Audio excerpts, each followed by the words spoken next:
મહીસાગર જિલ્લામાં છેલ્લા 4 દિવસથી વાતાવરણમાં મોટો ફેરફાર જોવા મળી રહ્યો છે। ઠંડીનું પ્રમાણ નોંધપાત્ર રીતે વધતા સમગ્ર જિલ્લો ઠંડોગાર બન્યો છે। હાડ થીજાવતી ઠંડીને કારણે જનજીવન પર તેની ભારે અસર પડી રહી છે। ઠંડીથી રાહત મેળવવા માટે લોકો હવે તાપણાનો સહારો લઈ રહ્યા છે। શહેરી તેમજ ગ્રામ્ય વિસ્તારોમાં ઠેર ઠેર તાપણા સળગાવી લોકો ગરમાવો મેળવી રહ્યા છે। ખાસ કરીને સવાર અને રાતના સમયે ઠંડીનું પ્રમાણ વધુ રહે છે, જેથી લોકો ગરમ કપડાં, સ્વેટર, શોલ, મફલર પહેરીને જ ઘરમાં બહાર નીકળી રહ્યા છે।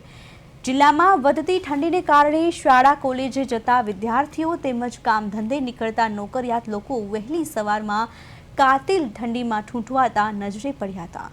ઠંડીના કારણે ઘણા વિસ્તારોમાં લોકો સવારની કામગીરી મોડેથી શરૂ કરી રહ્યા છે। હવામાનમાં આવેલા ફેરફારને લઈને આગામી દિવસોમાં પણ ઠંડી યથાવત રહેવાની શક્યતા વ્યક્ત કરાઈ છે।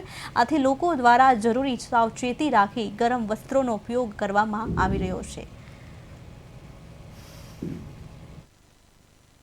મહીસાગર જિલ્લામાં છેલ્લા 4 દિવસથી ઠંડીનું પ્રમાણ વધી રહ્યું છે, ત્યારે જેના કારણે તાપણું કરી ઠંડીથી રાહત મળી રહી છે। હાલ તો જે રીતે 9 થી 10 ડિગ્રી તાપમાન જોવા મળી રહ્યું છે, ત્યારે ગરમ કપડાં અને લાકડાના સહારાથી ઠંડી ઓછી થાય એ રીતે તાપણા કરીએ છીએ। પટેલ સંજય કુમાર, લક્ષ્મીદાસ।